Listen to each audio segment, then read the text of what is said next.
玛雅的宇宙观认为呢，世界是被创造出来的。他们深信自己和宇宙呢是一个整体，神就是他们的父亲和母亲。他们可以随时透过天和地与神沟通，因为他们认为自己就是神的子女。从历史悠久的奇切族所传下来的圣书波波乌中呢，我们就发现了玛雅人是一个史前文明的遗留种族。一个叫做伊扎纳的大师呢，他在史前大陆即将沉没的大灾难之前，带着一批被挑选出来的人来到了此地。当他抵达此地时并祝福了此地，命名为玛雅，意思是被挑选的土地。在很久以前呢，他们的纪年表上就已经有这样的预言了。他们说他们早就知道预言了那一次的毁灭。在他们以前的国家呢，是有着白色与灰色的大理石所建造的神庙与建筑，在不确定未来的某年某日呢会被毁灭，所以预言即将成真这场灾难将一口气吞没他们深爱的土地。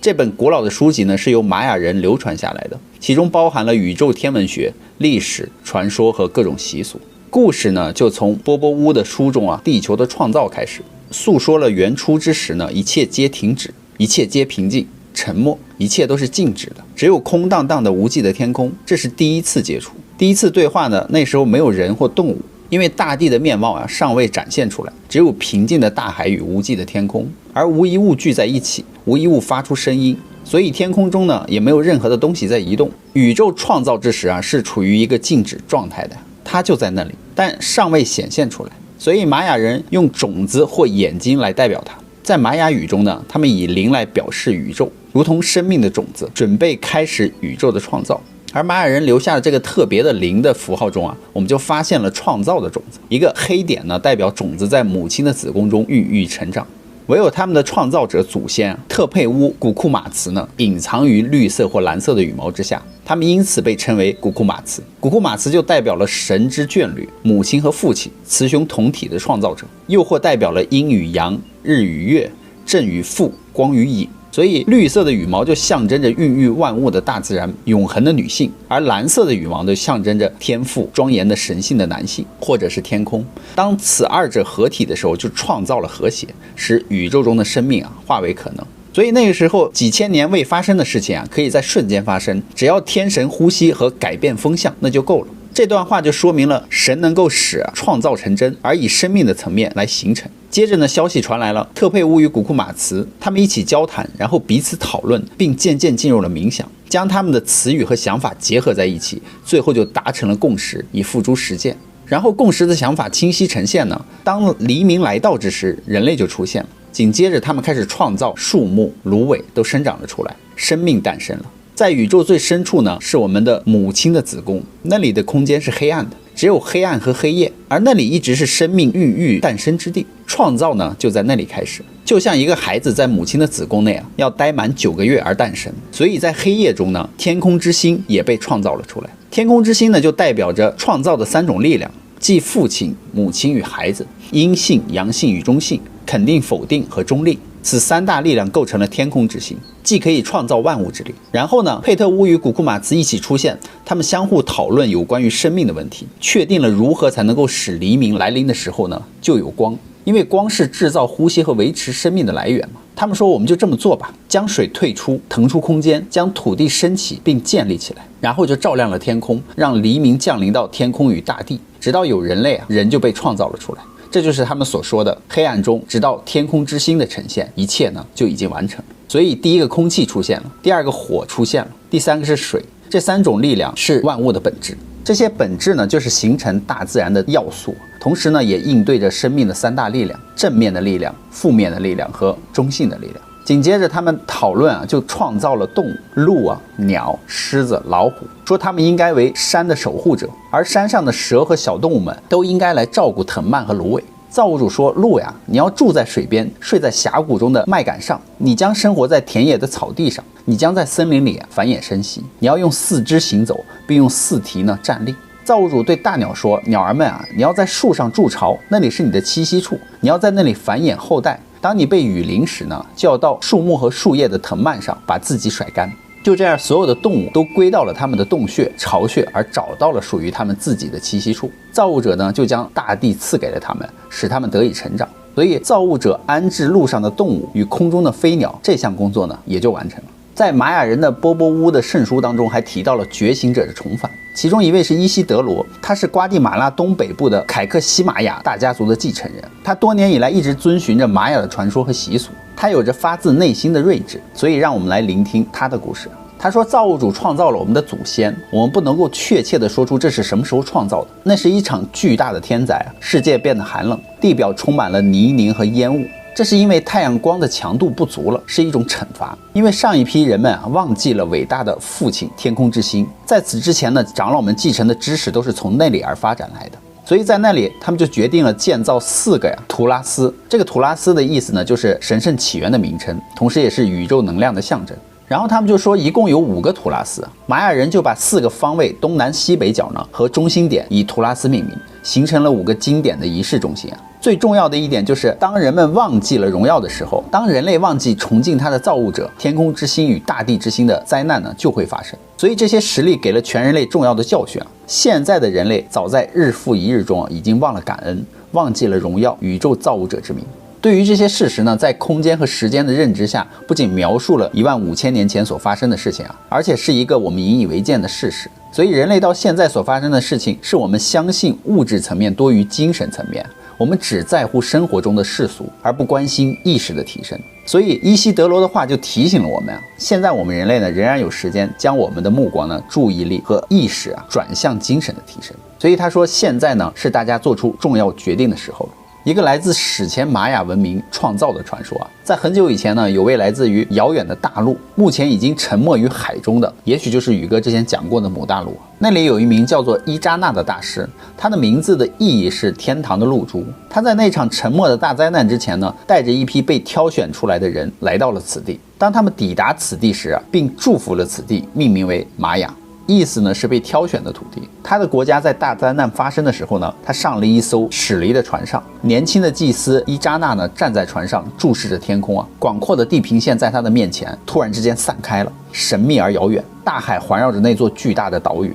那就是他所居住的陆地，美丽辽阔还有令人惊奇的大自然的恩赐。他希望有一天自己还能够再回来。突然之间呢，他的忧伤被大海的雷声给打断了。从海底传来了闪电与雷鸣，天空与大地正在他的周围裂开。就在他的眼前呢，自己美丽的家园渐渐的消失，在汹涌的海水中摇摇晃晃。大地震呢，使得他们的家园慢慢的就沉入了海底。此时此刻，预言即将成真，因为在很久以前呢，他们的纪年表上就已经有了这样的预言了。他们早就知道大灾难即将来临。那么这个国家呢，是有着白色与灰色大理石所建造的神庙与建筑，在不确定的未来的某日某天呢，会毁灭。而这场灾难将一口气吞没这片他们深爱着的土地。伊扎纳因为被挑选去寻找另一个可以安居的世界，所以在那里呢，生命可以再次出现，另一个空间将取代这个正在消失的世界，大海将其吞没，这一直是一个事实。这件事情呢，被写在了一份手稿当中他们称这是玛雅人历史的一部分。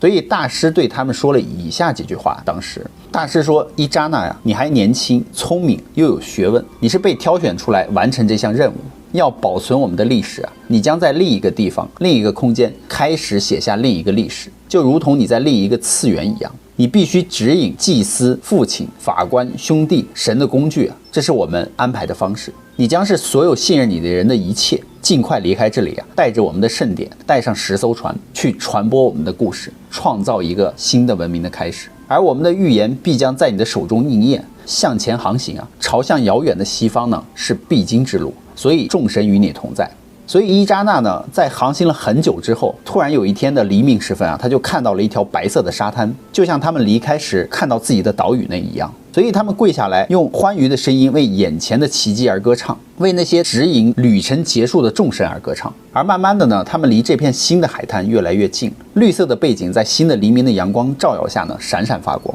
他们缓缓的下船，当时立刻亲吻了大地。伊扎纳宣布将这一天命名为混伊米须，纪念伊扎纳从东方来到这里。这就是为什么玛雅的历法中是从伊米须开始计算的，而他们从东方而来。这也就是为什么玛雅人和印第安人呢，为什么长得很像东方人。而伊米须呢，是玛雅月第一天名字的诞生，以纪念伊扎纳来到玛雅人的土地。所以我们纪念这个神圣的伊米须日谨记那一天，这是大师伊扎纳已踏上玛雅的圣地的日子。而玛雅人的宇宙观分为3界以生命之树为代表，第一最上面的是树枝，代表天空，代表着无限宇宙最高的天体。玛雅人认为天空有13个层次，即是13位神灵一体，而这些神灵是我们生命所需能量的供应者。在玛雅的文化中，13是非常重要的数字啊，它象征着灵魂不朽。而13不但是幸运的数字，也代表着诞生、重生、转世、不朽和存有。所以玛雅人深深地相信天空中存在着13个次元或者是13层意识。所以在创造玛雅历法，以测量时间以及研究天空行星的运行的时候啊，将这些概念就融入了玛雅历中。第二，树干代表地面啊，代表着我们居住的地球。我们所居住的地表呢，有着4位巨人守护着宇宙的4个方位，意思是包围和圈起来地球的人。我们的天空就是由他们4个人用手撑住的，同时呢，他们的4只脚也牢牢地扎根在了地球上。而玛雅的圣书波波乌中呢，就提到这些守护神啊，他们并不是普通人，而是巨人。玛雅人在举行仪式的时候，一定会召唤这4个方位的守护神，祈求呢，请他们允许参加这个仪式的人能够和圣灵之光连结，最终完成这个仪式的目的。树根呢，代表着地面啊，代表地底的世界。而玛雅人所创造的地底世界有9层，9位神灵守护。所以在玛雅人的世界中，3是非常神圣的数字。除了代表我们所在的这个第3次元之外，还有身心灵、阴阳中性，也代表了创造的意思。如果它以神圣几何的形式呈现的话，最具代表的就是金字塔了。所有的古文明，比如说玛雅、印加、埃及啊，都发现了金字塔，皆与此有关。而巧合的是，蛇在玛雅的文化中也是很重要的象征啊。蛇代表着太阳、宇宙的智慧与光，所以玛雅人的叙述蛇是有具体的形状的，是一种带着羽毛的蛇，它的名字叫库库坎。同时我们发现了代表时间的神圣的符号啊，羽神蛇库库坎。时间就好像是蛇在移动而产生的特有的螺旋的一个形状，而每一次移动呢，同一个圆环似乎就会更高一点，就像是音乐的8度音阶一样，频率越来越高。无论是时间或者是事件啊，所发生的一切都会一直重复，但是每一次会更高更深。所以玛雅人就说，宇宙的跳动而产生了时间，它以同心圆的形式运行，有如宇宙中的蛇一样。而玛雅人拥有着令人惊奇的能力，能够用有形的方式捕捉时间，例如在星星上，在象形文字上，在5颜6色的陶瓷上，在手抄本和圣书上，在神殿与金字塔中。这就是为什么每一件作品都是神圣的，因为每一件作品都包含了曾经发生过的事件，这些事件就提醒着我们时间是无止境的，而历史就在那里啊，提醒我们要思想与心灵去觉醒，找回遗失的智慧。这些智慧被铭记在这些石制品上、书上和玛雅的各种庙宇里面。位于瓜地马拉的基里瓜创世碑呢，是根据5200年前的大循环而制作的，使用的是石头雕刻而成，称为巴克顿。里面就说我们经过了这个大循环的第13个巴克顿，它已经结束于2012年的12月21日的0点，也就是我们之前所称的玛雅人的世界末日。其实它不是末日，而是一个新时代的到来。玛雅人说，从出生的日子啊，就可以预见了一个人的潜力和习性。从我们受孕并进化成人的那一刻起啊，直到我们的生命的终止，我们每一天都深深地受着它的力量的影响。也就是20个玛雅日，是宇宙震动的频率，激励着每个人的身体、情绪、心灵、灵性的发展。而每一个都与5大元素有关，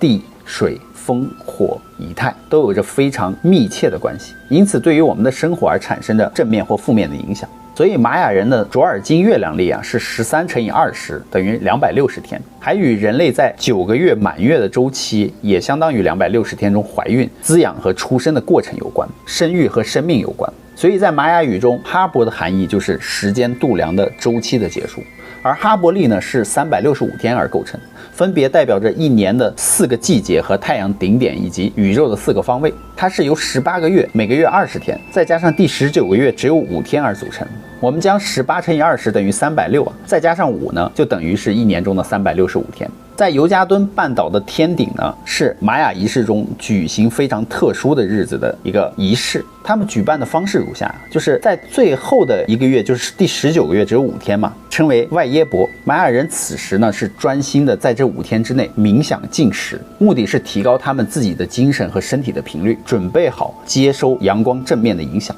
在那5天当中啊，正好是7月16日的中午，在尤加敦半岛太阳到达了天顶的时候呢，这是太阳在天空中的最高点的那一刻，而这一刻没有任何的物体或者是元素会投射出阴影，无论是树、塔、山、寺庙、金字塔、人类，在这一瞬间呢，都弥漫着光明。一切都是光明的，没有二元性，一切都是清晰和和谐的。就是在这一刻，玛雅人立刻宣布，玛雅的新年开始了，一切都变得如此美好。所以人类啊，与所有的万物都构成了此美好时刻的一部分。玛雅人深知这些影响，所以他们选择禁食静心，并祈祷，为此做好准备，为来年做好准备。倾听大师的智慧，教导他们如何接引能量，尽可能的保持和谐平衡呢，来进行日常活动，以达到最好的效果。这就是为什么玛雅人说我们人类呢是震动的存有。所以大家认为呢？好了，故事呢，宇哥就讲完了。以上呢，我们当故事听听就好啊。有部分未经证实的内容啊，大家不要太当真哦。